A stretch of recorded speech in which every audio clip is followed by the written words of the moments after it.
Takto vyzerá kompletný make-up s underpaintingom. Je to na nezaplatenie. Celý make-up za 15 minút. Neviem, bronzer, krémové líčka. Milujem tieto krémové líčka. Toto je od značky Saie. Neviem, ako sa to presne vyslovuje, ale také isté má aj Trendida. Len nie sú tekuté, ale sú takéto krémové. Tieto stoja 2,30, 2,50. Korektor. Z tohto Catrice True Skin si už dávam veľmi málo. Zabudla som úplne, aké má krytie. Ďobka. Veľmi silný je tento korektor a stojí 4,50. MAC Studio Fix miniatúrka, ktorú mám už 2 roky, stále v nej je a používam ju veľmi často. Vlastne ja nepoužívam iné make-upy ako tento Studio Fix a tento Studio Radiance. Vďaka underpaintingu mi tie make-upy vydržia extrémne dlho.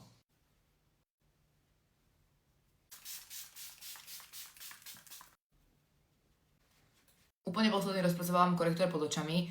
Čím viac ho tam necháš sedieť, tým lepšie krytie bude mať. Tým, že ho tam necháš čo najdlhšie, nepotrebuješ ho až tak veľa a bude mať aj tak vynikajúce krytie. Predtým, ako rozpracujem korektor pod očami, si ešte robím obočie. Najdlhšie na tomto make-upe asi trvá, kým ti zasne setting spray. Inak je make-up veľmi rýchly, veľmi ľahký a dokonca veľmi pekný. Púder na celú tvár. Bronzer. Najdôležitejší bronzer pre mňa je pod okom. Púdrový bronzer, púdrové líčka, oči, pery, asi hotová. Ja milujem túto techniku, šetrí mi to čas, šetrí mi to produkty, šetrí mi to všetko.